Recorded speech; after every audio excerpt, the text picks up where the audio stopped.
Chapter 8, Part 1. Is the concept of redemption necessary? In the previous chapter, we established that God needed to manifest his compassion and identify with suffering humanity.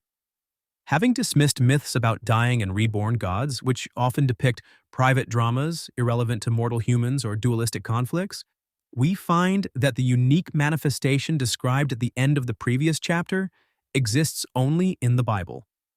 This reaffirms that we have chosen the most suitable, raw material for constructing a rational concept of God. Before delving further into interpretations of redemption, it is reasonable to address a fundamental prerequisite for redemption, a concept shared by all Christian traditions: the Bible's explicit assertion that death is the consequence of sin.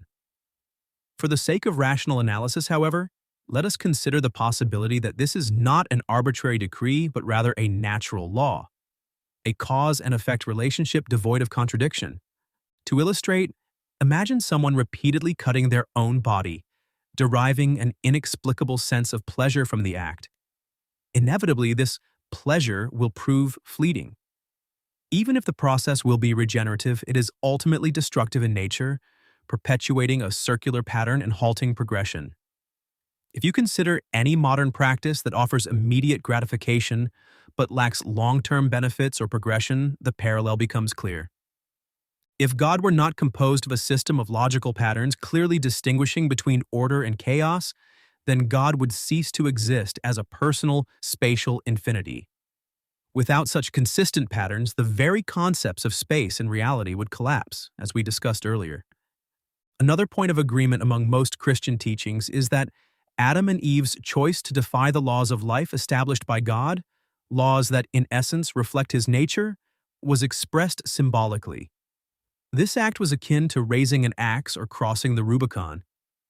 On the other side of that Rubicon lay what humanity loves most: intrigue. An inherent effect of free will is curiosity, an intentional striving toward the new and the unknowable. Instead of delving deeply into the infinite God, humans decided to test whether infinity could be grasped in its entirety all at once, or whether its attributes could be inherited by eliminating their personalization. On one hand, living outside the personified reality is the ultimate expression of free will.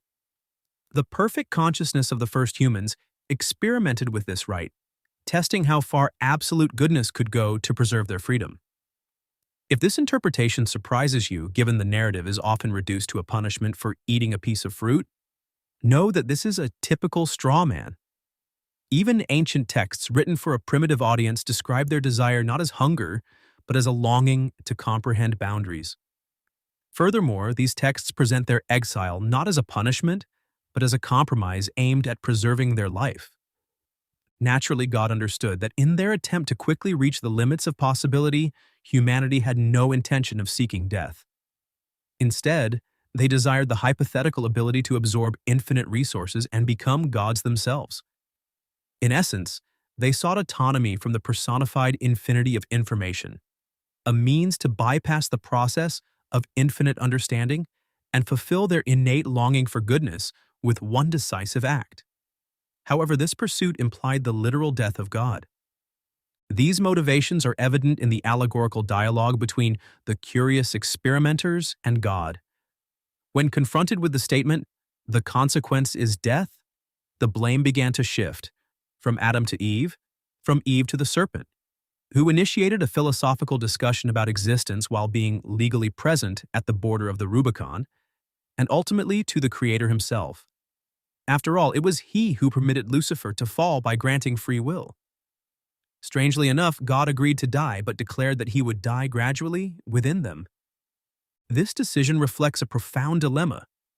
Since God is life itself and encompasses all existence, how could he reconcile humanity's desire for autonomy with the essence of life? If we assume the transfer of God's infinite parameters and attributes into creation, logic dictates that this would result in the reconfiguration of individual consciousness to its former state as God without altering anything in God himself. Individuals would think and perceive as God does, retaining eternal memory as part of the infinite structure they sought to inherit. Their previously dependent and limited perception would be relegated to the periphery of the infinite archival base, ultimately merging with the original unified infinity. The individual personality would simply cease to exist, absorbed by the principles and patterns, and consequently the consciousness of the former God. Within the realm of abstract analysis, no alternative scenario appears logically conceivable. Of course, some might argue that despite the impossibility of this option, it is still possible to imagine a scenario where the depersonalization of infinite information can be achieved since it aligns with our current perceptions. However, this seems plausible only because we, contrary to empirical reality, assume the same concept of infinity, imbued with eternal and absolute laws that sustain existence. In essence, this is still God, merely depersonalized or an illusion designed to preserve functional free will. Yet, if reality itself is viewed as an abstract concept, where laws and patterns are indistinguishable from personification, the disappearance of such patterns would result in the disappearance of reality, and with it, any semblance of order, including the will of the person pursuing such an outcome. In this context, three logical options for God emerge. 1. Eliminate life and reality as phenomena. 2. Eliminate humanity. 3. Create the illusion of autonomy from God, allowing individuals to become gods without dissolving into God and losing their original self-perception and consciousness. Faced with these options, God, like any rational being, would choose the third. Yet he does not merely preserve self-awareness through functional free will. He also grants humanity the opportunity to choose their own reality.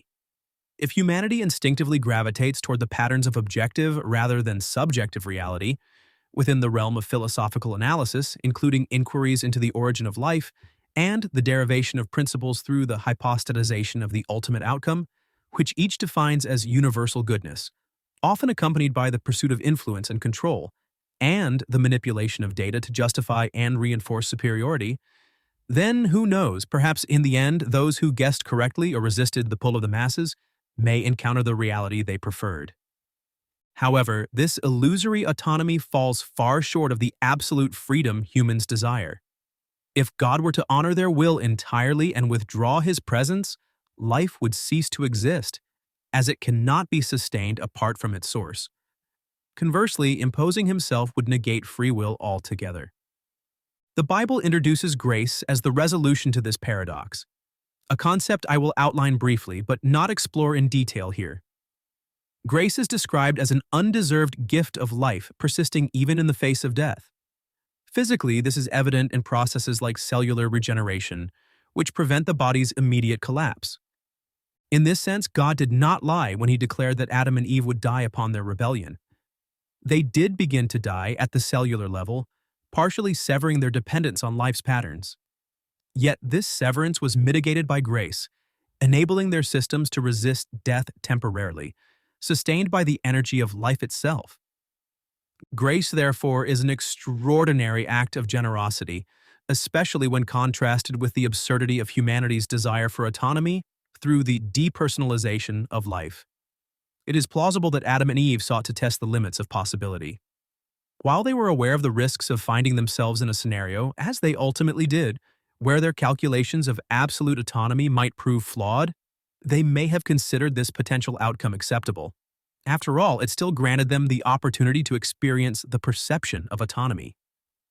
In addressing whether this implies that creation was intellectually imperfect, I refer back to the previous chapter, The Dilemma of Natural Evil, where I explored the mystery of lawlessness. I understand that believers may feel a burning discomfort at this point, but it's not the only mystery I've unearthed in the Bible. Do try to approach the word mystery in these references not as a prohibition against pondering it, but rather as an acknowledgement of our inability to fully grasp the depth of the problem. That should help as we move forward. The Bible also speaks of the mystery of godliness, or as it is sometimes called, the mystery of redemption. This mystery encompasses humanity's salvation, the incarnation, earthly life, crucifixion, and resurrection of the deity. As described in 1 Timothy 3:16, great is the mystery of godliness. God was manifested in the flesh, justified in the spirit, seen by angels, preached among the Gentiles, believed on in the world, received up in glory. In the intricate sequence of mysterious divine processes, skeptics question every stage. Even if one accepts the incarnation, life, and resurrection as rational when viewed through the lens of omnipotence, serving as illustrative representations of humanity's journey to God, the concept of redemption through the shedding of blood resists logical explanation. This is especially true in the context of omnipotence, where alternatives seem limitless. Skeptics repeatedly return to a single, piercing question: why not simply forgive? Forgiveness, after all, is an act of will. Why invoke the principle that without the shedding of blood, there is no remission, necessitating death at all? Christian apologists typically invoke two main lines of argument to address this enigma of divine justice. First, the juridical argument. Justice, they claim, is an unyielding pillar of divine perfection, one that cannot be bypassed or compromised. Simultaneously, love and the capacity to forgive are presented as equally intrinsic to divine nature. This creates an apparent dichotomy. How can a perfect being reconcile just judgment of sin with merciful treatment of the sinner? The resolution is found, apologists argue, in the concept of substitutionary atonement, where an innocent sacrifice satisfies justice while expressing mercy. However, not only skeptics but also some denominations question the notion of punishing the innocent in place of the guilty. Perhaps for similar reasons, they have interpreted hints in the Bible as references to purgatory, a concept resembling the modern approach to rehabilitating criminals, where individuals must serve a term of restricted life to reconsider their attitudes toward the law. In this case, however, these terms are accompanied by varying degrees of physical suffering and pain. Of course, such methods of correcting lawbreakers have occurred to mortal minds as well, but we tend to call those who implement them dictators and tyrants. Moreover, why then the death of the innocent? If it is meant as a separate payment for replacing capital punishment with hard labor followed by eventual release, then the very establishment of capital punishment itself appears excessive and unjust. After all, it would have been possible to forego the execution of the innocent entirely and simply revoke the decree of universal capital punishment. A justice system resembling purgatory, though still disproportionate and excessive, would have been more humane and rational than perpetuating the same structure, but with the unnecessary sacrifice of the righteous. The second block of arguments is sacramental. It asserts that the shedding of blood supernaturally transforms individuals and eradicates sins that have been repented. On a transcendental level, something occurs, something beyond human comprehension. However, what lies beyond comprehension does not satisfy the skeptic's questions and cannot be fully rationalized. Of course, in the concept we are deriving, we do not aim to diminish the unfathomable nature of the infinite God. To do so would render him finite, constrained by the limits of human understanding. Yet we endeavor to push beyond the boundaries that religious dogma often places on rational inquiry. Let us begin with a Christian postulate often invoked by apologists. The lawbreaker must face death for breaking the law, or the lawgiver must bear it himself. By the responsibility of the lawgiver, Christians, unlike atheists, do not mean placing blame on the one who established unfulfillable laws. Rather, they assert that only God can satisfy the principle of justice, as he is the lawgiver, and sin is understood as a violation of his principles, which reflect his holiness and character. But this also implies that he holds the authority to determine what punishment is just, whether substitution is permissible, or even whether cancellation is an option. A reasonable preference might be the latter, provided we could be certain that such a position would leave no room for doubt regarding the fairness of God. It is widely held that God, in his omniscience, considers precisely this. Christians argue that this is why he chooses such an extraordinary resolution instead of simple forgiveness. His aim is to preserve the just nature of his essence.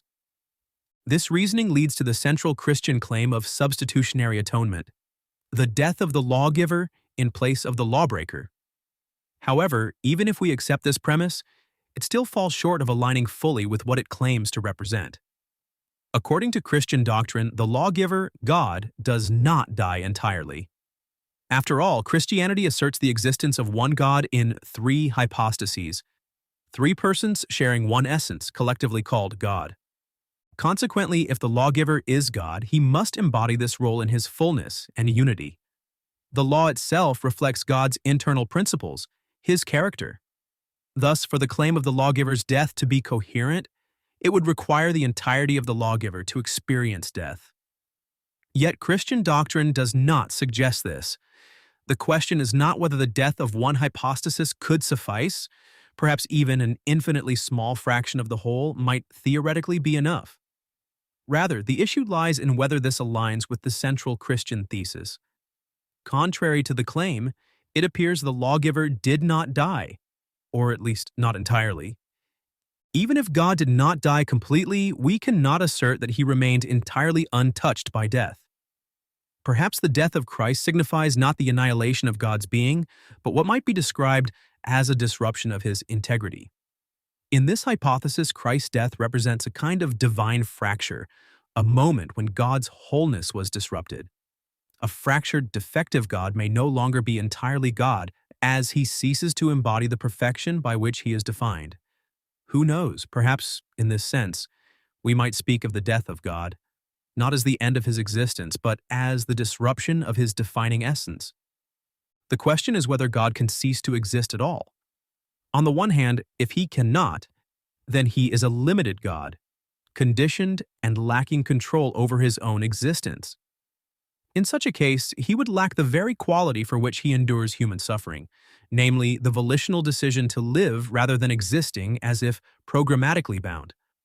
On the other hand, if God can cease to be, he would be unable to return himself to existence, for non-existence precludes action. Yet, if he can restore himself to being, then he has not truly ceased to be, which once again points to his inability to not be. Christ's claim that he has the power to take his life back suggests that the divine nature remained operative even in death, or at the very least, retained its potential to function. According to John 10:17-18, "And I have power to lay it down, and I have power to take it again." If this statement refers to a right, then one who no longer exists cannot possess rights to either accept or refuse. Naturally, no one would prefer to interpret it as referring to privilege rather than power. This leaves us with no choice but to conclude that it is the death of the image, not of God himself within the mission. For proponents of the literal death of one of God's hypostases, the remaining argument is that Christ was speaking on behalf of the triune God, operating outside the limitations of the role of one hypostasis, a notion that raises further questions about the consistency of illustrating the path of humanity. Another passage appears to describe a return to the Father after the death of the image associated with bodily nature. And when Jesus had cried with a loud voice, he said, "Father, into thy hands I commend my spirit." And having said thus, he gave up the ghost. Luke 23:46. This, however, complicates both interpretations, as Christ, after his resurrection, explicitly tells Mary outside the tomb that he has not yet ascended to the Father, John 20:17.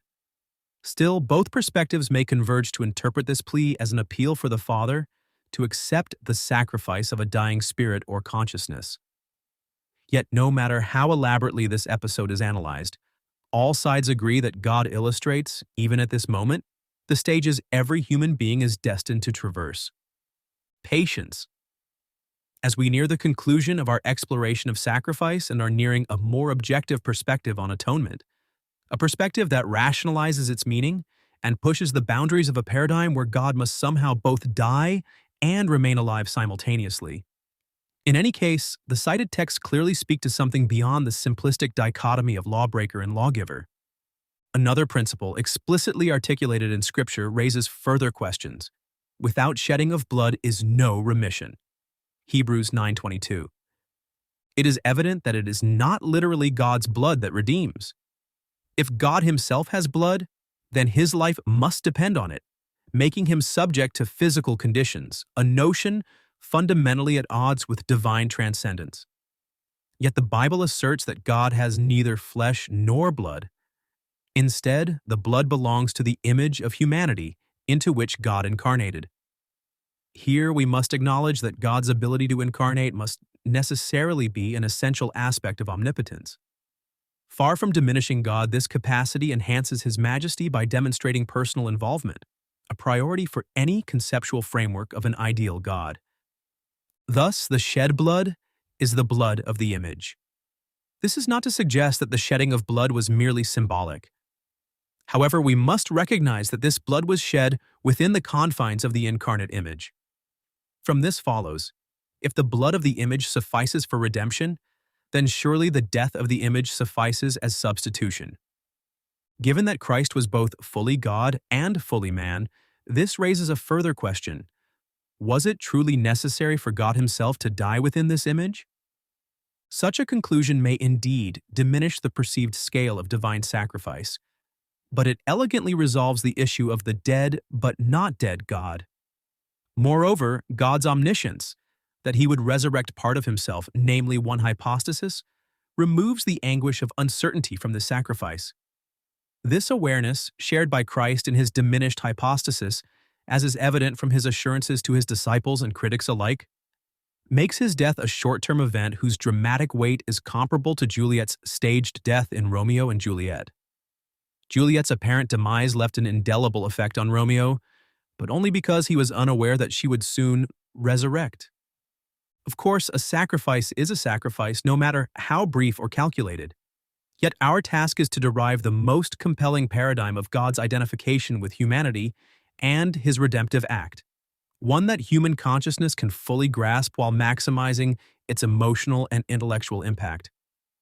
Moreover, neither the concept of sacrificial death nor its theological alternatives sufficiently addresses the fundamental question: why crucifixion instead of straightforward forgiveness? After all, we as humans are capable of forgiving wrongdoers without demanding that they wring the neck of a parrot, thank us profusely for our mercy, and ceremonially burn the evidence of their crime. Surely we do not need to conclude the process by wringing our own necks in front of them to prove that justice has been served. Once again, to construct a rational mechanism for forgiving the guilty, one that avoids both indulgence and injustice, we need only reframe the traditional Christian interpretation. This entails understanding forgiveness not as a mystical absolution or a legalistic demand, but as a transformative process rooted in the rational reshaping of mindsets and reinforced through illustrative means. First, it is essential to acknowledge that human consciousness, our way of thinking and behavior, is largely shaped by external information. This information has the power to form, reform, and evolve internal thought processes. History has demonstrated that the dissemination of knowledge can fundamentally alter societal norms, behaviors, and worldviews. The spread of education, for example, has drastically influenced collective patterns of thinking.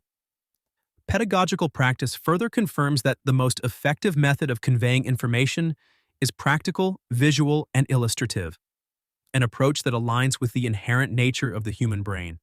This characteristic of human consciousness becomes particularly significant if God is immaterial and communicates with creation solely through information conveyed in images. In this view, all of God's creative acts could be understood as expressions of his infinite complexity, offering glimpses into the vast and multifaceted information contained within him. Such a God's revelations would logically manifest as infinitely intricate, multidimensional, and layered images, far surpassing the complexity of the micro and macro worlds we currently perceive. Yet, it is entirely possible that our limited cognitive capacity prevents us from grasping the full depth of these divine images. What we perceive may represent only the introduction, a prologue to the infinite revelation of God in images. In this framework, our entire reality becomes an image, a vast tapestry of allegories and references.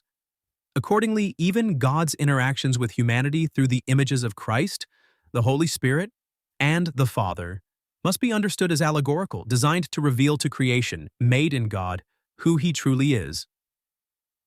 The first striking feature of this allegory is the differentiation into three persons, roles, or even properties of one God. These hypotheses will be explored in the context of logic in a separate chapter. However, what remains consistent across all interpretations is that each role reflects fundamental attributes of God, where Christ exemplifies God's love, condescension, and the desire to elevate humanity to his likeness. This is demonstrated through his willingness to give himself completely, or rather, to give endlessly throughout eternity. The Holy Spirit, though understood differently across denominations, consistently represents the omnipresence of God. He embodies immateriality, boundlessness, omniscience, incomprehensibility, and the desire to shape those who are willing to be transformed. The Father personifies perfection, holiness, and intolerance for his antithesis, more precisely death, and the painful process leading to it, which the Bible designates as sin or hamartia in Greek for to miss the mark.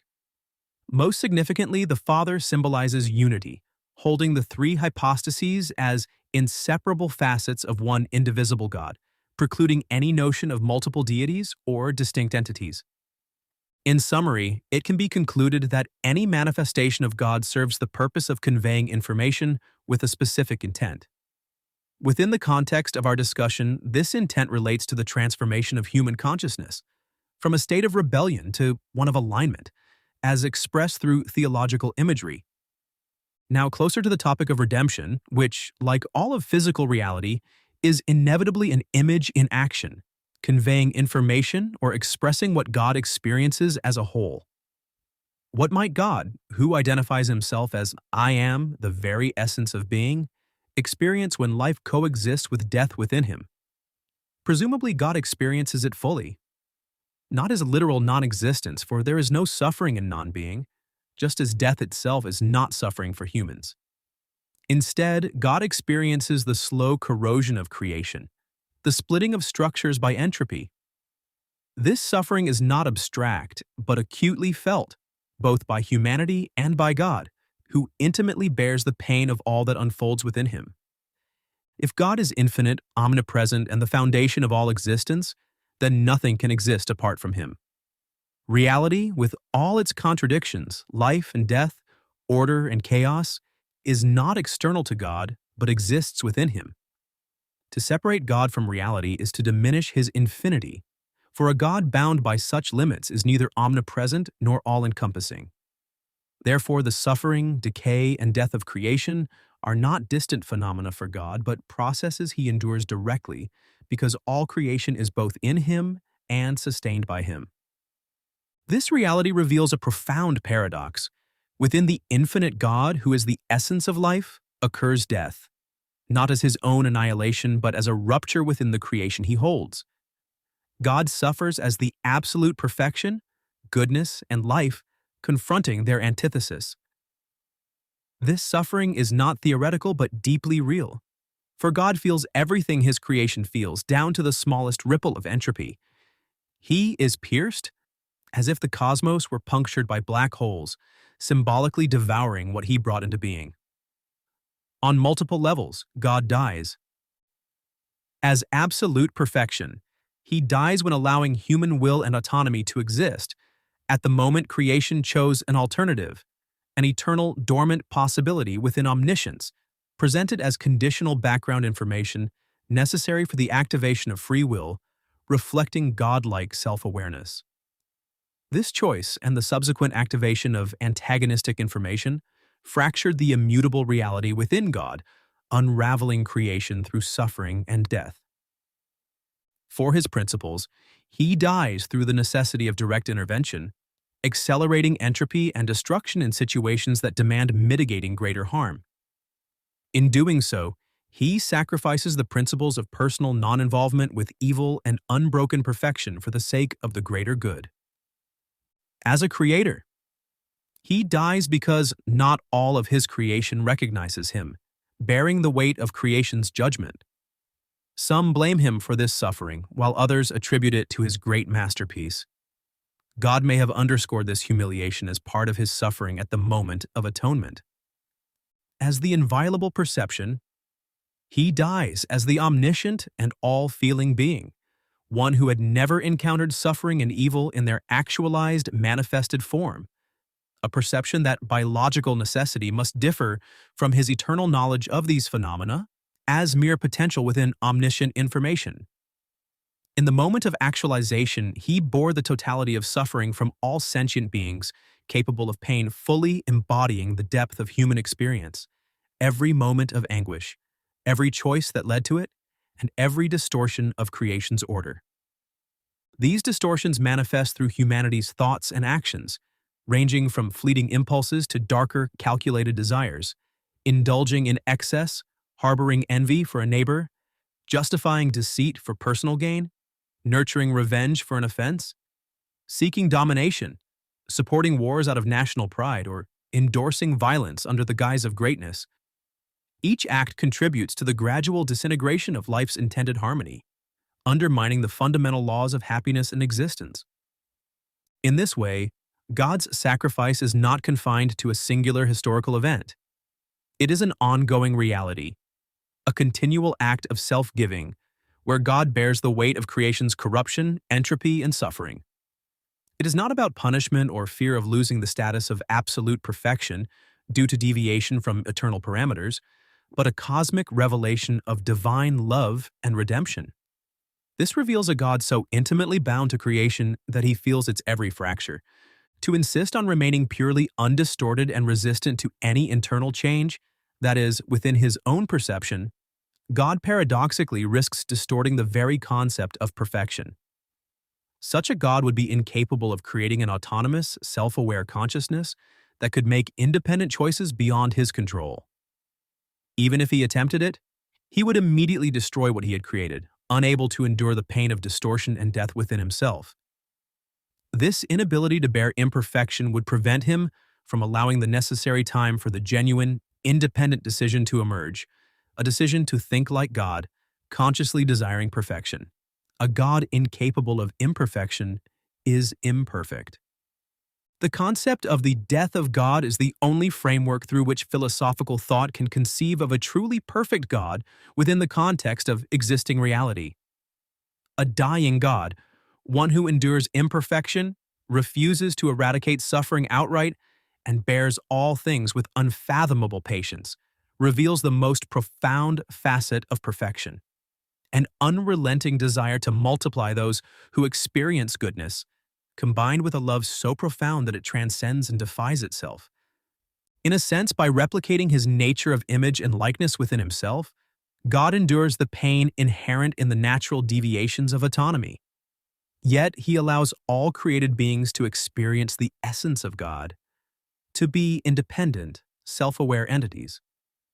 For those who choose to complete this process of inheriting the qualities of God, there is also the opportunity to learn to desire the logical order of absolute happiness, preventing their disintegration into antinomic chaos and non-being.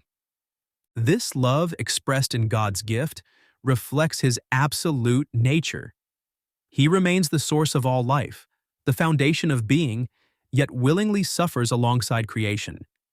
He transforms its brokenness not through force but through a self-giving that transcends all human understanding.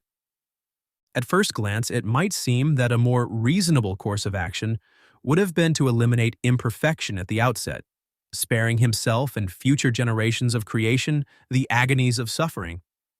Alternatively, he could have chosen not to create self-aware beings at all, settling instead for pre-programmed lifeforms, living scripts in bioshells, declaring themselves happy yet feeling neither truth nor falsehood, neither doubt nor joy in this claim. For happiness requires awareness of the process. Awareness entails analysis, and analysis arises from comparison. However, the creation of only a variety of animals driven by programmed instincts would suggest that such a God is limited, incapable of producing the most perfect creation, one that mirrors himself as closely as possible. This likeness, of course, would inevitably be constrained by the dependence of finite being within the infinite. Yet an ideal God, as we noted earlier, would not merely seek to create the greatest possible likeness, but would also desire to give himself without reserve, an act that inherently entails giving himself infinitely. In response to the argument that if God cannot create free will and personality without free will and personal qualities, then he is not an omnipotent God, I would point out that omnipotence is tempered by reason, without which God would cease to exist. Adhering to the laws of his own character is not a limitation, but a deliberate choice, God's decision to exist meaningfully and to exercise omnipotence within the framework of rational perfection. However, if the allowance of suffering as an episodic imperfection for the sake of love for creation makes God perfect, it turns out that on the scales of attributes of perfection, there is not only the painful destruction of creation but also the suffering of God himself. It seems that, within such a concept, God could not transcend the attributes of perfection, specifically suffering for the sake of his perfection, which appears somewhat inappropriate and even contradictory. However, we must consider that suffering is finite, while goodness is infinite. Perfection did not require the fall of creation, but after the fall, perfection necessitates patience with fallen creation. From common human experience, we see parallels to this principle. People routinely accept temporary pain for the sake of long-term good, from grueling workouts at the gym to the excruciating pains of childbirth. Moreover, society often compels individuals to endure short-term discomfort to secure their long-term well-being, even against their immediate desires. For instance, children are forced to attend school, with non-compliance penalized by fines or even the loss of parental rights. Similarly, adherence to social norms is demanded, often to the benefit of the individual and society alike. However, this analogy falters when we consider that not everyone will receive eternal bliss as a reward for enduring life's suffering. This raises the troubling question: is it justifiable for God to create those who are destined to face eternal separation or destruction? And yet, according to various surveys, the vast majority of people, when asked, express a preference for existence over non-existence. Most would choose to live their lives again, despite the pain and suffering they have endured. This suggests that the very act of self-awareness, the ability to reflect on one's existence, is itself a profound and irreplaceable experience. Admittedly, this widespread preference for life could be attributed to phenomena such as the Pollyanna effect, a psychological tendency to focus on positive aspects or reframe negative experiences optimistically. It could also stem from social pressures to present one's life in a favorable light, even if privately one feels otherwise. However, the prevalence of suicide, the ultimate rejection of life, is relatively low compared to the billions who continue living.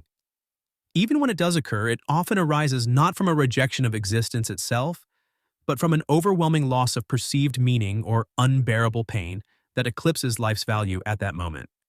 Let us consider the possibility that God, in his infinite wisdom, perceives that all individuals will experience an overarching benefit from life, a cumulative good that, in their totality, far outweigh the perception of suffering. These benefits include the profound joys of self-awareness, moments of love, delight, awe, and wonder. In essence, humanity, however fleetingly or distantly, experiences a state akin to God's own, even if briefly.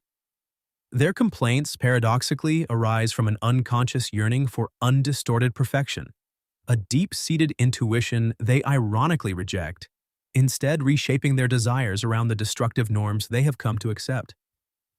Now let us assume further that God foresees specific scenarios for those least able to navigate the moral complexities of life. Children under the age of 12 to 15, and individuals with significant mental impairments. God ensures that they, too, taste the goodness of self-awareness, and their ultimate choices about eternity may come later, perhaps during the millennial kingdom and the final uprising described in the Bible. If this is the case, then the collective balance of good experienced by all creation exceeds, both individually and collectively, the suffering endured. This would justify the creation of free beings, despite the inherent risks and consequences that accompany free will. Only now, having acknowledged that God's sufferings are immeasurably greater than the collective agonies of all humanity, and that the allowance of suffering does not diminish the inherent goodness of life and the gift of self-awareness granted to creation, can we approach the question of how God seeks to rescue as many souls as possible from the seductive abyss of entropy and the reckless pursuit of absolute autonomy? An ambition so extreme, it would make even the Marquis de Sade blush. We might hypothesize that the Almighty has one singular yet profound task: to draw as many people as possible toward the laws of life, which are, in essence, toward himself. This task cannot involve coercion, for compulsion would destroy the fragile good experienced by free beings, replacing it with mental and spiritual torment. Such force would amplify suffering to its maximum, rendering existence a living hell. Instead, God's aim must be to persuade, to encourage individuals to voluntarily accept the eternal good He offers. To achieve this transformation, human consciousness must be changed, but not through supernatural intervention, as this would destroy individuality. Instead, the change must occur through enlightenment, by revealing God's boundless love for creation and the natural consequences of humanity's pursuit of antinomy or autonomy from the laws of life. These violations, which inevitably result in pain and death, are not orchestrated by God as punishment, but are intrinsic outcomes of the only logical reality in which life can exist, a pattern argued earlier. This brings us to the crucifixion, a profound image of God's suffering. While the agony of crucifixion is harrowing, it cannot fully convey the depth of what God experiences within Himself. History records instances of even more prolonged and brutal suffering. One gladiator from Spartacus's rebellion reportedly survived 3 days on the cross, and medieval sources describe tortures lasting up to 79 hours. In modern times, ritual crucifixions commemorating Christ's death occur annually in the Philippines. Moreover, death itself is far from unique to Christ. Countless warriors throughout history have faced it willingly for far lesser ideals. God's suffering on the cross in this context is not symbolic, yet it is merely a drop in the vast ocean of His immeasurable suffering. Yet even this single drop, the image of the Creator choosing to die for humanity, has the power to awaken the consciousness of those who dare to confront its implications as a probable reality. People are not required to grasp the full enormity of God's sacrifice or scale it to the incomprehensible depth of consciousness within one of infinity's hypostases. And yet, by the principle of maximum effectiveness, we are compelled to accept a more dramatic version of the redemptive sacrifice. A God mutilated not only by distortions within His universe, but also by undertaking the ultimate sacrifice, meant to move rational beings with the scene of the dissection of His infinite being into parts. This act demonstrates the pain He is willing to endure out of love for them and reveals the terrifying consequences of rejecting the laws of life. I certainly don't wish for any listeners to experience a heart attack like the one reportedly suffered during a screening of Mel Gibson's The Passion of the Christ. This incident highlights how deeply people are affected by depictions of suffering. The realization that such suffering was endured on your behalf can provoke an unhealthy sense of guilt. Yet, for those with psychological stability, it can lead to something far more constructive, a transformation of consciousness and a profound shift in thinking. My earlier sarcasm about unhealthy guilt serves a purpose, as the biblical concept recognizes that achieving perfection is beyond human ability. Humanity cannot simply stop crucifying God through sin. The biblical God as presented in Scripture does not demand the impossible. Instead, He asks for faith, a simple act of acceptance. This is not blind belief, but rational agreement with a set of principles, an alignment with what God defines as good and bad, right and wrong, or, if you prefer, good and evil. These are not arbitrary moral decrees, but the fundamental laws of life that reflect God's very character. Why is such faith sufficient to change one's consciousness and secure entry into the infinite spectacle of eternal knowledge? Perhaps it is because thought is primary and action is always secondary. Even when action cannot manifest due to lack of opportunity or strength, such as in the case of the thief on the cross, the inner desire or agreement that something is true, right, and good holds immense value. This inner alignment becomes the foundation for eternity, turning it into a source of joy and fulfillment, where unrealized potential finds its ultimate expression. Conversely, the absence of such agreement results in the most harrowing form of torment: mental anguish. It is not external punishment, but the eternal dissonance of rejecting the laws of life, a state incompatible with joy or peace. A loving God, in the rational framework we have considered, would not impose this fate arbitrarily. Previously, I addressed the apparent tension between the concept of sacrifice, which illustrates God's immense suffering and seems to suggest imperfection, and the Bible's assertion that God is the Father of the heavenly lights, who does not change like shifting shadows. James 1:17. This tension can be resolved by considering the nature of God's compromises, a willingness to tolerate temporary distortions in creation while remaining unchanged in his essence. God, as depicted in Scripture, has made significant concessions to his nature and character, allowing evil to exist not as an endorsement, but as a means to prevent even greater harm. In certain contexts, it becomes the only available tool to uphold the greater good. This necessity compelled God to establish clear rules and a moral hierarchy to minimize the worst outcomes. Such principles extend to moral dilemmas akin to the trolley problem, where lesser harm is permitted to prevent greater suffering, or even the extinction of humanity. These compromises manifest in various aspects of human existence, including allowances for polygamy, conquest, killing, animal consumption, and slavery, a topic explored in greater depth in a subsequent chapter. Yet, despite these concessions, God's fundamental nature remains unchanged. His thoughts, desires, and attitudes toward distortion and evil have not shifted. This constancy forms the basis of the biblical assertion that in God there is no shadow of change. It underscores that while God may permit evil, he neither creates, initiates, nor desires it. I acknowledge that this distinction may seem like linguistic gymnastics, but the metaphorical language and cultural context of ancient Israel must be taken into account when interpreting such passages. What might appear as inconsistency in God's actions is, in fact, an accommodation for human fallibility without altering his eternal character. By a mutilated and dying God to himself, we must understand his profound feelings and experiences. Through the image of resurrection, God conveys a return to the original, undistorted state of absolute harmony, where sin is both condemned and eradicated in the transformed consciousness of all creation. This transformation ultimately ensures the final victory over the processes of death. Christ's mission on the cross can thus be understood as the redemption of humanity through the transformation of its consciousness. The depth of this mission lies in the extraordinary love it demonstrates, a love so selfless that it willingly endures suffering for the sake of creation. This transformative love is vividly illustrated in the sacrifice of the cross, where God's complete involvement as creator is most powerfully reflected, making this interpretation the most compelling for our concept. The image of sacrificial love holds extraordinary power to transform human behavior and motives, as profound emotional experiences often serve as catalysts for meaningful change. This love, deeply penetrating human consciousness through an awareness of higher values, activates natural psychological processes that reshape perceptions of reality and attitudes toward it.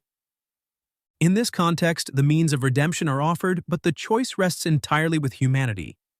Each individual must decide whether to align themselves with this intuitive morality, whether they feel a personal response to the image of Christ's character and life, the allegorical framework of the laws of life, or whether they reject these as alien, immoral, or unacceptable. Crucially, this invitation to transformation through love cannot be coerced. It must remain a free and voluntary decision. This approach represents perhaps the most effective pedagogical strategy for altering human consciousness and attitudes. Love that leads to internal transformation is redemption itself. Yet, while this explanation offers insight into the process, it does not entirely demystify the concept of redemption. The mystery endures, for it involves an incomprehensible element, a boundless infinity, self-limited and diminished, undertaking this act by embodying sacrificial love and self-denial to its utmost limit. Forgiveness, as understood at the human level, involves a change in attitude toward the guilty party. However, this concept holds no meaning when applied to God, who is perfect love and has never harbored negative feelings toward his creation. Biblical passages that appear to suggest otherwise, depicting divine anger or the rejection of sinners, should be understood as psychological tools or anthropomorphic language. Such expressions accommodate the natural limitations of human abstraction, particularly when interpreting personal and moral consequences. For example, when explaining the dangers of a crocodile to an Aboriginal tribe, one might describe the creature as bad rather than addressing the complexity of its behavior and instincts. In a similar way, biblical language simplifies divine concepts, presenting them in terms accessible to human perception and experience.